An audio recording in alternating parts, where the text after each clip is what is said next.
Hello everyone, my name is Ryan McCann. I'm an assistant professor in the School of Rehabilitation Sciences at Old Dominion University. I'm also a certified athletic trainer and a certified strength and conditioning specialist. For today's lecture, I want to talk to you about integrating lower extremity injury prevention techniques into strength and conditioning programs for athletes.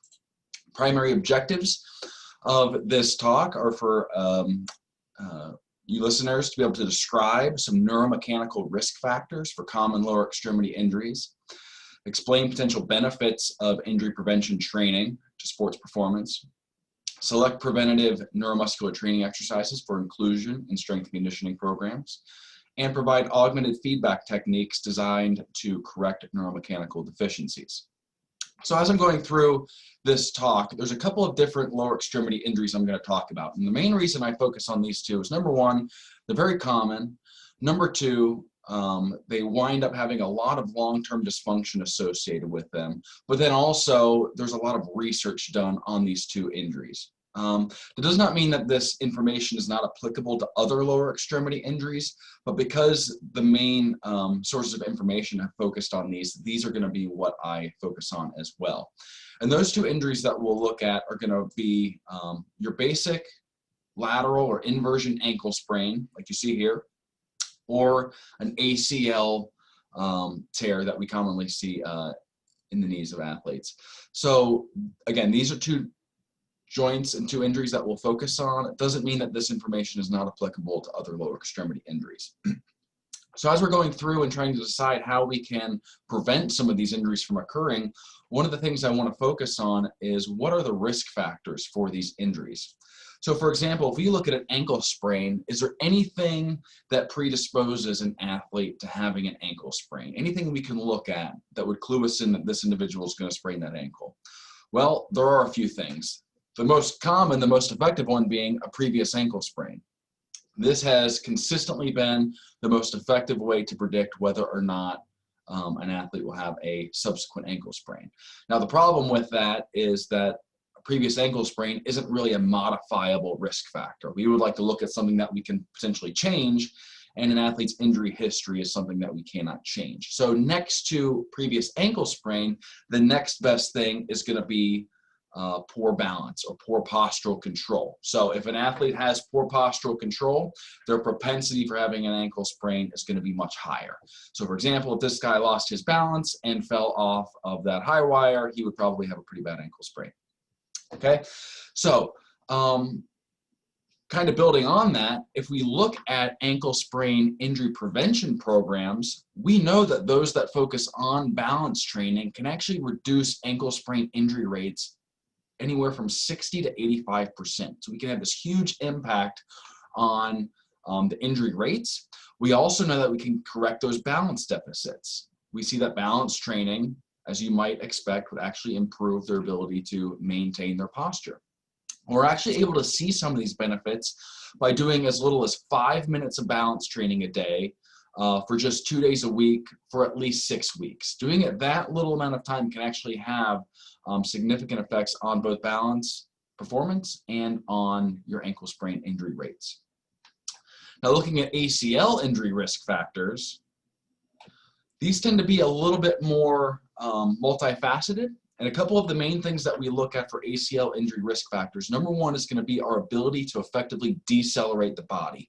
When we're landing from a jump, or coming to a stop from a sprint, or changing direction, we have a lot of deceleration forces from the ground that are acting on the body. And if we can't effectively decelerate those forces using our muscles and our joints, then a lot of those forces will be transmitted to more of these static structures like ligaments and increase our propensity for that injury. So in this first video I'll show you, let's look at an example of this young lady. She is landing from a box jump, and we want to evaluate her ability to decelerate her body weight. So in order for her to do that, when she lands, she needs to absorb those landing forces through her ankles, through her knees, her hips, and her trunk by allowing those joints to flex. And the more that those joints can flex, the better she'll be at absorbing those forces. Now, evaluating her specifically, she's not the worst in the world by any means, but she definitely does not have a huge range of motion that she's moving through on that landing. So that would definitely be an area that we could improve with this particular athlete, getting her to absorb more of these landing forces. Okay, let's look at this other video. Now looking at a frontal view of the exact same task, but a different athlete. And the other things that we look at with ACL injury risk factors are going to be certain injurious positions. Okay, so certain positions that increase risk for injury. So let's watch him. Okay, so hopefully when you saw him go through there, that the positioning of his knees was not ideal. It's a little bit hard to tell because he has long shorts on, but I'll see if I can freeze it for you. Oops, sorry, try that again.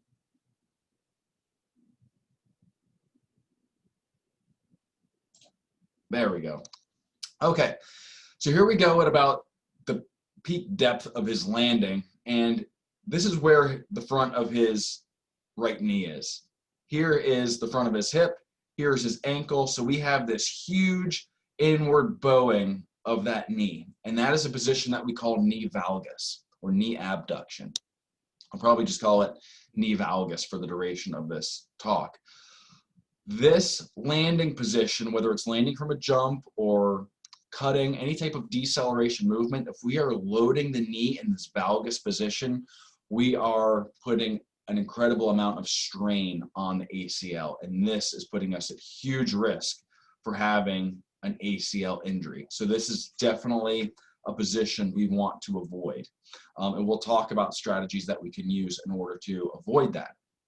So generally speaking, just to recap, for ankle sprains, it's going to be balance performance. That's going to be the main thing we want to focus on. For ACL, it's going to be more of a multifaceted piece that we're going to refer to as neuromuscular control. And again, this is sort of an umbrella term that gets thrown around a lot, and I think there's not really a lot of consideration regarding what that means. And so I want to kind of clarify exactly what neuromuscular control is. The textbook definition says that neuromuscular control is subconscious activation of the dynamic restraints in preparation and response to joint motion and loading for the purpose of maintaining joint stability. Okay, that's a mouthful, so let's break that down a little bit. So number one thing on here that we want to focus on is the subconscious activation. We shouldn't have to think about it. When I'm playing a sport, this is something that should happen automatically. So subconscious is a huge component of neuromuscular control. But then activation of dynamic restraints is simply referring to the muscles turning on. Okay, so the automatic ability of our muscles to turn on when we're preparing for motion or preparing for some type of perturbation if somebody's going to run into me, or responding to some type of action in the field of play, and a response to joint motion and loading in order to not only effectively execute whatever movement is being executed, but then also to maintain joint stability and prevent an injury. So that's kind of a breakdown of what neuromuscular control is. And so there's a lot of neuromuscular control programs that have been used to prevent ACL injuries, and we've seen a lot of positive effects, same way that we saw this with ankle sprain injuries. So with ACL injury prevention programs, we see, sorry, this is looking at risk factors. I apologize, I'm a little ahead of myself. Some risk factors for ACL ACL injuries are going to be decreased core strength and stability, which is referring to decreased neuromuscular control of the trunk and the hip, decreased resistance to trunk perturbations, and reduced hip muscular strength. So it's not all focused on the knee. There's a lot of stuff going on in the entire kinetic chain from the trunk, the hips, the knee, all the way down to the foot and the ankle that is really affecting our ability to stabilize and prevent that ACL injury. So what we see now, what I meant to get to before, were these ACL injury prevention training programs. We again see very positive effects in these multifaceted prevention programs. We see reduction in non-contact ACL injury rates by 73%. And while I'm on the subject, non-contact ACL is basically when there's been no player-to-player contact and there's just been a giving way of that ACL. When we talk about contact ACL injuries, we're talking about, for example, in football, if somebody tackles another player into the knee, that's going to be less likely to be prevented by one of these programs because we can't really simulate any of those different loading patterns. But in addition to the improved injury rates, we also see correction of neuromechanical deficits. So we see improved neuromuscular control of the trunk and the hips. We see improved strength throughout the lower extremity. So there's a lot of positive effects going on there from a neuromuscular standpoint. And we see this again with a very short commitment as far as time. So we can see as little as 15 minutes per day, as little as 2 days a week for up to 8 weeks. Or sorry, I should say for at least 8 weeks, we can see benefits from these ACL injury prevention programs. Now, where this kind of comes into play for this talk is we see a lot of barriers still, even though there's not a lot of time commitment for getting benefits from ACL and ankle sprain prevention programs. We still see that coaches have difficult times implementing some of these programs into their teams. This is some data from a survey of 480 high school basketball coaches, I think mostly in the state of Wisconsin, basically getting their opinions on injury prevention programs and why they do or do not implement them with their teams. And some of the most common responses that we've seen are over half of coaches said, I don't have time to run this type of program during practice. Others said, I don't have the expertise to run this type of program. Others said they were not aware that these programs existed. And then another one I think goes underappreciated is that our school does not have extra space to implement one of these programs. So a lot of prominent barriers, and these are very realistic things, not just from research, but from, anecdotally, when I talk to coaches, I get the same responses that they have these barriers to these programs. Now, as far as not being aware of these programs, hopefully a talk like this can help bring some of these programs to light for you. In addition, hopefully I can give you some expertise to help you begin to implement these programs. But then also the two most important things I want to focus on, if we go back to time, I want to make sure through this talk that we can help you find strategies for implementing these injury prevention strategies without detracting from a lot of your limited time that you have with your team. And then also along with that, I want to give you some injury prevention techniques that can be done within a minimal amount of space and with a minimal amount of resources, because I know that in addition to time, cost is often a huge barrier for this. So hopefully we can do that with this talk. But some other results of this survey I wanted to look at were coaches' preferences. They said that if they were going to do an injury prevention program, what elements would they like to have in there? And some of the most common things that we saw is they would like this to be specific to their sport. So if you're going to do an injury prevention program, they don't want it to be this just blanket program. They want it to be specific to whatever sport it is that they're coaching. And in addition to that, 87% of coaches said that they want to combine sports performance with the injury prevention. So they want sort of this dual benefit of their injury prevention programs. They want to prevent the injuries, that's important, but they also want to make their team better at the same time. So that's a very important thing. And I've got the same responses from some coaches that I've talked to as well.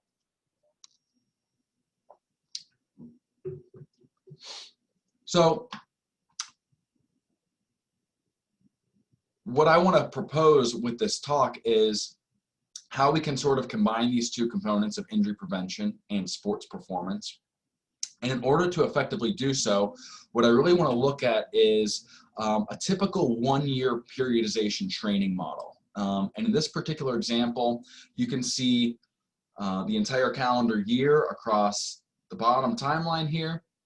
And then what we're really focusing on is a fall sport. So they're having their competitive phase from roughly August through November. And that's typically what we see, soccer, football, etc.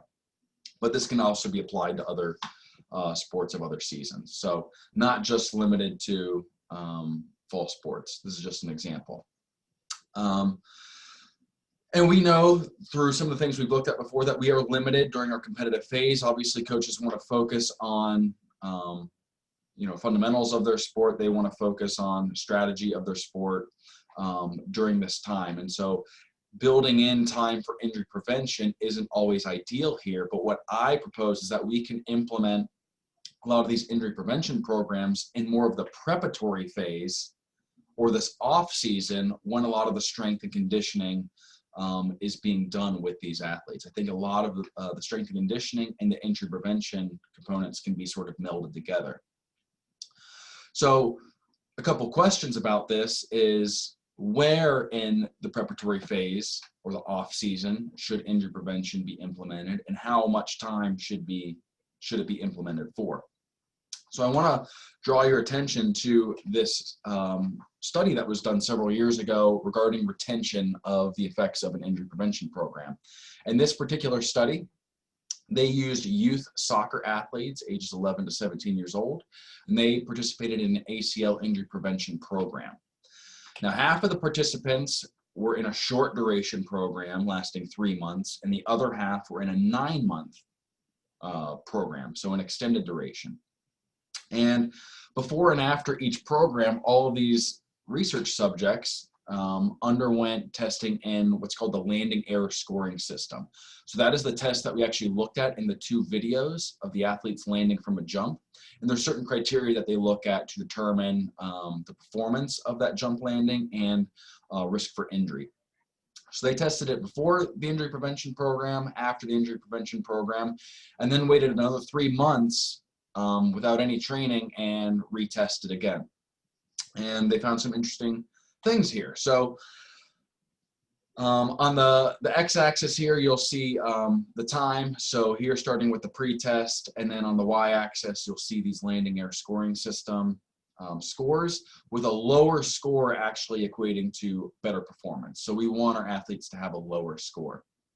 And we see that at the beginning, before any intervention was done, our short duration and extended duration athletes basically were equal in their performance. And then immediately after their intervention, they were still equal. They both had equal improvements in their less scores. But then what we saw after a 3-month waiting period, we actually saw that the extended duration, the 9-month training group, retained their less scores, whereas the short duration actually reverted back to their pre-intervention scores. So we're seeing that these athletes that maintain these injury prevention programs for a longer period of time, up to 9 months, actually are more likely to retain these the effects of these interventions, whereas a 3-month group is more likely to have a detraining effect and lose those benefits.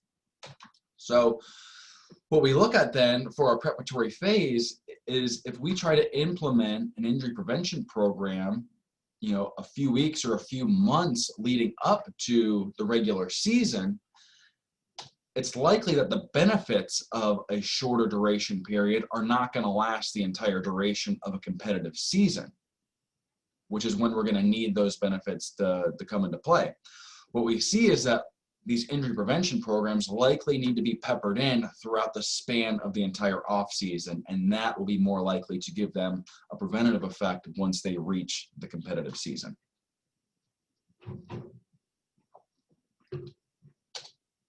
Now, as for injury prevention strategies, I want to focus first on ankle sprain prevention.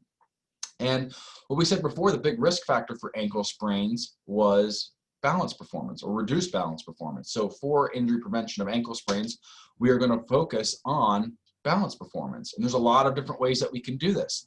We can do this with just static balance exercises where we're trying to maintain quiet center of gravity over a static base of support. We can also look at more dynamic postural control tasks where we maintain that static base of support while performing some other dynamic task at the same time. Or we can look at more of a postural stability where we are performing a dynamic task and we have to regain our postural control. So landing from a jump and then stabilizing after the fact. Now, there is some discrepancy with the effects of balance performance or balance training, because some have raised concerns that focusing on these static exercises will result in some type of negative effect on more of the explosive sports performance tasks. So for example, some are scared that if I focus on static balance, I'm going to lose some explosiveness through other tasks. And what we see in some studies is that balance training can actually have a positive effect on lower extremity power. So things like jump for height, jump for distance, and we can actually see a direct improvement in agility training. Now, this isn't universal. There have been mixed results depending on some studies, but what we definitely do not see is a detrimental effect. Balance training will not in any way take away from lower extremity power or quickness at all. It may even have a positive effect. So that's good news. Now, as far as specific techniques that we can implement for balance training, again, there's all different types of static postural control, and we can include these quiet stances, double leg, single leg. We could start to incorporate some eyes closed conditions. We can start to include some unstable surfaces, and we can vary some of the positions of the upper extremities and the lower extremities during that. Okay, so the final picture, she's, for example, up on just her toes, maintaining a static balance. Okay, we can get more progressive with this. We can incorporate more dynamic tasks. So again, maintaining that quiet base of control, but while also incorporating some other type of functional movement. And then we can also incorporate more sport specific. So if they're in a sport that involves a ball or a stick, we can start to incorporate some of the natural movements of those pieces of equipment.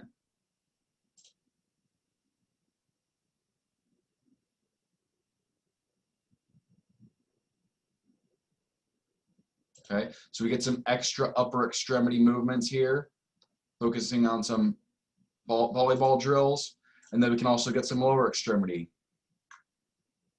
incorporated into this as well. Okay, now I also want to advocate for the incorporation of balance training within the strength and conditioning protocol. So if you are doing weight room exercises, for example, I think that we can incorporate some balance exercises within here too. Now, what I want to reiterate though is I'm not advocating this type of thing right here, okay? While this is very impressive, obviously it's going to be a huge safety hazard, right? We're trying to prevent injuries here. We're not trying to create them. So I think we can overdo it a little bit, trying to blend balance and strength together. And I want to avoid increasing the risk for any injuries, of course. I think we can definitely have an over-reliance on some unstable surfaces. So this example that we see in this picture right here, I think if we're trying to increase strength here, I don't think that we're actually going to maximize our strength gains if we're also trying to, save our lives by not falling off of this exercise ball. And there is some research evidence that shows that an over-reliance on unstable surfaces during strength training can actually inhibit some of those strength training developments. Okay, but I do think we can incorporate some very basic blends of strength training and balance training. For example, the Roman deadlift that you see on this picture in the middle. So just a straight leg deadlift while using some resistance, or a single leg squat. These are great ways that we can incorporate single leg balance control while also implementing strengthening along with that. And that's going to be a multi-segmental functional strengthening. I think that is very beneficial. The other thing we can look at too is if we think about our goals of strength and conditioning. So if we're focusing on strength training and we are focused on strength versus power versus hypertrophy versus muscular endurance, we know that we're going to have some rest intervals if we're implementing these correctly. So particularly for strength and for power, if we're doing certain exercises, we might incorporate 2 to 5 minute rest intervals between sets of those exercises. I think this is a perfect area that we could implement a balance exercise. So if we do a set of squats of 10 repetitions in order to build strength, and we have a 3-minute rest interval, within that 3-minute rest interval, we could build in 30 seconds of static postural control training. And I think that would be a very easy way to incorporate that. It shouldn't really take away from that rest interval because it's not going to be a strenuous lower extremity strength training exercise, but you can still implement some of the balance training there as well. Now, as you continue on to do more progressive balance training, you definitely incorporate this along with some lower extremity power. So now we're focusing on explosion to build strength in the lower extremity, and then following that up with some type of stability. So we do a explosive single leg jump, and then we're going to stabilize. Same thing here, and then we can incorporate lower extremity reaches to make that balance task more difficult. Same thing here, more multi-directional reaching exercises, and then even some upper extremity reaching exercises. Then we can combine some stability and plyometrics as well. So now with plyometrics, we're not just focused on explosion, but we're focused on explosion and then recoil into a subsequent explosion. Okay, so here she will single leg hop, stabilize. So she has the explosive movement followed by the recoil into another explosive movement, and then the stabilization. And we can do a lot of other different things that way as well. So we go long jump, high jump, stabilize. And then we can put in some multi-directional movements. This video is not running for some reason. I don't know why. Sorry about that. But another important thing that we can focus on are some unanticipated tasks. So we can combine plyometrics to stability and then make it unanticipated. So this is going to be more functional. It's going to make it more realistic, like in a reactive sporting environment. So in this case, she's going to do her forward hop, and then the person here holding the ball is going to give her a cue to either stabilize or to follow up with another explosive exercise. If he holds the ball up, she should jump up towards it. If he holds it downward, she should stabilize towards the ground. Okay, and then she stabilizes after. Same thing here. Hop forward, he goes down, so she stays in that stable position. Okay, and then we can incorporate some reaches. So he's going to direct the ball in a different direction for her to reach either with the lower extremity or with the upper extremity. So now we're incorporating lower extremity power and balance together. And this unanticipated task, which we'll focus on again a little bit later, this is really building an external focus of attention. So really getting the athlete to focus on the environment as opposed to internalizing it and focusing on their body. This reaction to the external stimulus is very, very important for building automaticity within this task. Which is a very important principle of motor learning. We want all of these motions, all of this stability to happen automatically. And by incorporating this external focus, it really allows these skills to be retained longer and be more resistant to fatigue. Some other examples here I can show you for some balance training. So this is an unanticipated jump, where he is just hopping up onto the plyo box and stabilizing. So again, we're still building in power with stability. And we can do it in multiple ways as well. So similar, just going from side to side as opposed to forward and back. But then we'll do it this way too, where I will give him a verbal cue as he continues throughout here. When I tell him to stop, he should stop at the top of the box and stabilize. Now we're building in plyometrics, we're building in stability, and we're building in an unanticipated task. He's listening for cues from his environment. Okay, same thing here. This is an anticipated task, so he's just going through this hopping pattern using the unstable surface, and then I'll give him an unanticipated cue to stop at some point. Freezes in the middle, and then finishes. And then we'll incorporate a little bit more. Well, I don't know what's wrong with my videos. Sorry about that, but I think we're getting some good stuff out of this. So some nice ways that we can progressively build in some balance and stability while still keeping an additional focus on that strength and conditioning component as well, okay? So now going on to ACL injury prevention.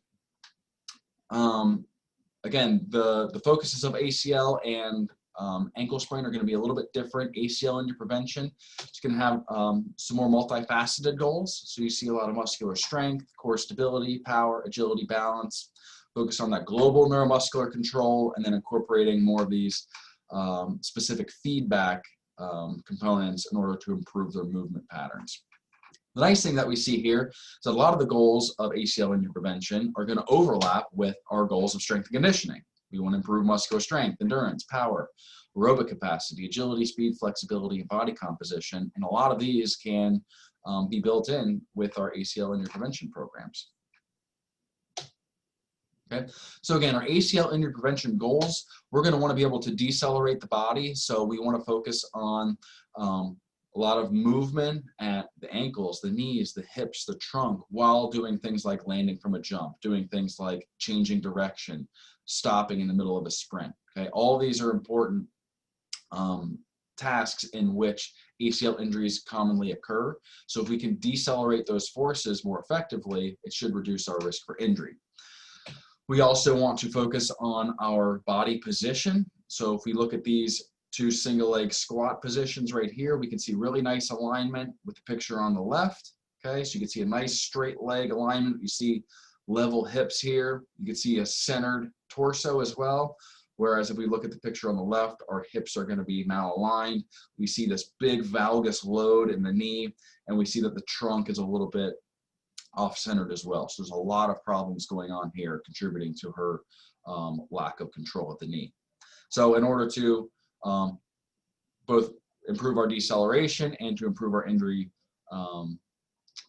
injurious positions, we want to focus on more of this global neuromuscular control running everywhere from the trunk all the way down through the lower extremity. So question then, how does ACL training affect sports performance? Well, what we see, actually, we have great improvements in sports performance as a result of ACL injury prevention programs. We can improve different aspects of lower extremity power, whether it be hopping for distance, hopping for height.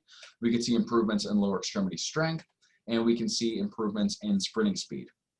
And this Hanlon article right here, Sports Health 2019, this is a review article of a number of different ACL injury prevention programs and their effects on sports performance. And across all of those studies, they consistently see improvements in strength, coordination, posture, balance, and speed. So obviously, huge benefits for lower extremity injury prevention, but we also know that that's going to contribute in a lot of ways to the sports performance of these athletes. Okay. So what needs to go into an ACL injury prevention program? Well, just like ankle sprains, we can incorporate all of that progressive balance training that we just looked at. That is also very effective there. Muscular strengthening as well, we can do it in isolation. So we want to make sure that we're incorporating strengthening of the entire lower extremity. So trunk, hips, knee, low leg, and ankle. These are all important, okay? So we can do this in isolation with more of these open kinetic chain exercises. We can also incorporate some of these closed kinetic chain exercises in which our foot is going to be in contact with the floor. Here she's just doing a little mini squat off a box, really focusing on level alignment of her hips while also focusing on positioning of that knee, maintaining it over the toes. Okay. Again, I mentioned these RDLs, Roman deadlifts. Okay, so some of these straight leg deadlifts, maintaining a flat back, really focusing on lowering the body down to the ground. This is going to be our eccentric negative phase. Okay, very important to focus on lengthening of the muscles while still activating. This eccentric phase is huge for injury prevention related to ACLs. This is a great exercise right here. Some of these Russian hamstring curls. He's going to stabilize her lower legs, and she's going to slowly lower herself to the ground. This is great for the hamstrings and the back of the thigh, which are very important for ACL injury prevention. Okay, all of our other components of functional strengthening, looking at our squats, our deadlift, our Olympic lifts like power clean and snatch, these are also important pieces. We just want to make sure that we're focusing on positioning the body so that we're not leading our athletes to lower extremity injuries. Other functional strengthening components, okay, don't have to necessarily include a ton of weight, but we can also incorporate multi-directional functional strengthening. So doing a simple forward or backward lunge, then we can incorporate some side lunges, other multi-directional rotational lunges here, forward lunge with rotation of the upper extremity and the trunk, and then even unweighted single leg squats with rotation as well. These are all great components of functional strengthening, as long as we're also focused on positioning of the body so that we're not leading to injury. Okay, core stabilization is another important piece. So we think about the core, we're really thinking about this lumbo-pelvic complex, really everything from the nipples down to the knees. Okay, we do things like bridges, planks, side planks here, really engaging the abdominal muscles, engaging the gluteals, and maintaining this alignment of the pelvis and the trunk together. Okay, and we can incorporate progressively more difficult components of these core stabilization exercises, moving to more single leg exercises, these side planks, raising legs. Definitely a lot of different ways that you can make this more complicated. Okay, focusing on plyometrics, also very important here. Okay, so doing different types of explosive exercises is going to be great for ACL injury prevention, again, as long as we're focused as well on the positioning of the body during that. Okay, other hops that incorporate unstable surfaces, different bounding exercises are great. Other hops for height or for distance are great as well, which I'm sure are incorporated into most of your strength and conditioning protocols already. Okay, so the last thing I really want to focus on is going to be this idea of feedback. How can we go about giving feedback to an athlete in order to correct these injurious positions? So again, here is another athlete with this huge valgus load. We got some awkward positioning of the trunk along with that. How do we take an athlete like this, and while doing some of these injury prevention exercises, how do we get them to look more like this, where they are actually having this proper alignment of their lower extremity? Well, in most cases, what happens is we give them these explicit augmented feedback cues, and they're numerous, but they're very common. You know, you tell the athlete, don't lean so much with your trunk. Make sure that you increase the amount of bend in your trunk, your hip, and your knee. Make sure you reduce that knee valgus load. Make sure you land toes first and then drop down to your heels. Don't let your knees bow into each other. Make sure you land evenly on each leg. Don't land too much on one leg versus the other. All of these are considered explicit augmented feedback cues. And what we really define explicit augmented feedback as acquisition of motor skills with explicit knowledge of personal performance. And really this drives the athlete to focus more internally on their body position. But there is a problem with this internal focus. It can definitely have a detrimental effect on performance. So let's think about neuromuscular control. How was that defined when we looked at that term earlier? Subconscious activation is a huge component that we want to focus on, right? We do not want the athlete to be thinking about this stuff when they get into a real world environment. We want it to just happen automatically. I have a basketball player who goes up for a rebound and they pull the ball down and they land from that jump. I don't want them to be thinking about the positioning of their knee, avoiding an ACL injury. I want that to happen automatically. I want them focused on the basketball game and what they're going to do with the ball next. If they're focused on themselves, the positioning of their body, they're not focused on the environment, okay? Or if they have to focus on themselves in order to prevent the injury, when they do go to focus on the environment, that focus or that injury prevention for the knee isn't going to hold up. So we see that these internal focuses of attention for injury prevention are less resistant to fatigue, less likely to be retained long term. So we do not want to focus internally with these types of cues that we just looked at. That's no good. So what do we want to do instead? Well, instead we want to focus on implicit augmented feedback, which is going to be acquisition of motor skills without explicit knowledge of personal performance. And this gives us an external focus of attention, okay? Results in task automaticity and less resistance to fatigue, okay? So focusing externally. So then my question is, how would you use an implicit feedback with an external focus in order to improve this individual's body alignment? Well, let's look at a separate example before we come back to that. Let's think about somebody who's trying to perform a vertical jump for maximum height, right? One thing we do, we tell them to go do the jump. We could say, get your feet off the ground as high as you can, get your hand in the air as high as you can. But again, these are all internal focuses of attention. They're all focused on their body, right? But if we give them an external reference cue, like this vertical jump tester here, and we tell them to move the highest vein on this jump tester, now we've given them an external target and they're no longer focused on themselves. And we see huge benefits to having this external focus, not just from an injury prevention standpoint, from a strength and conditioning standpoint as well. We see improved jump height in this case. We see increased center of mass displacement, greater lower extremity moments, indicating that they are developing more lower extremity power.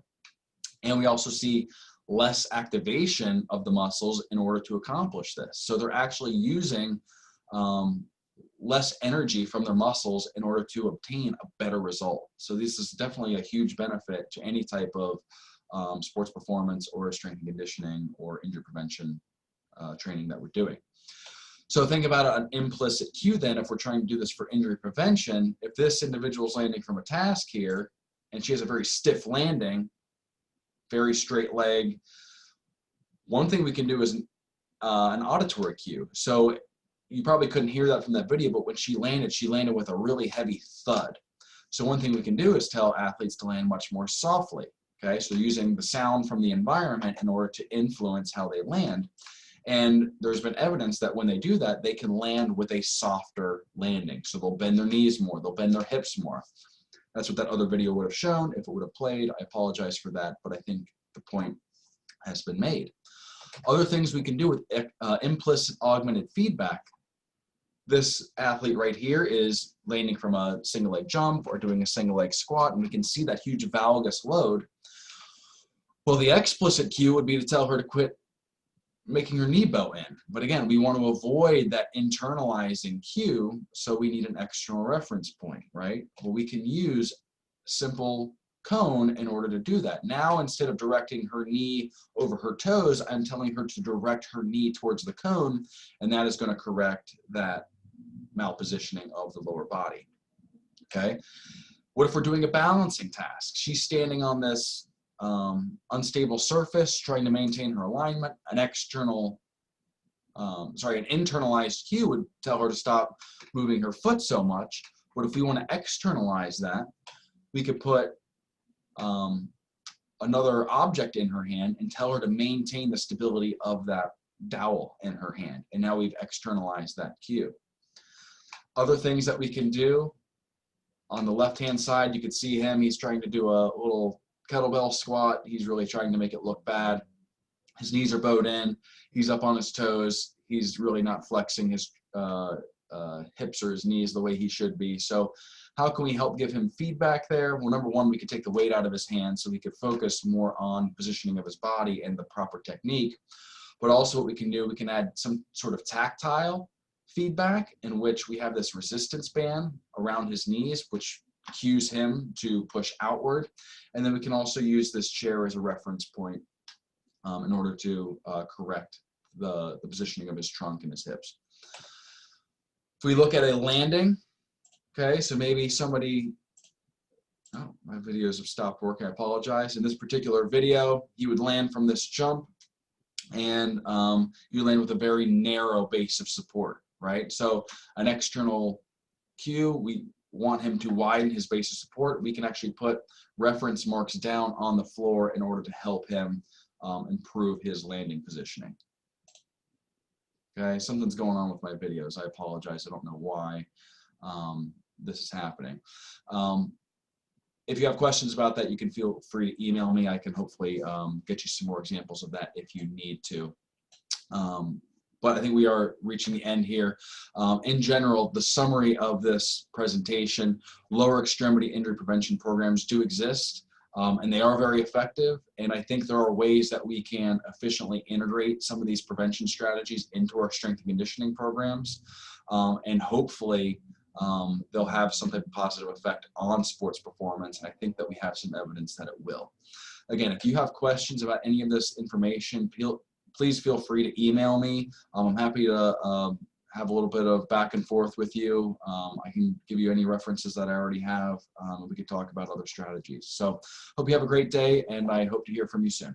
Thank you.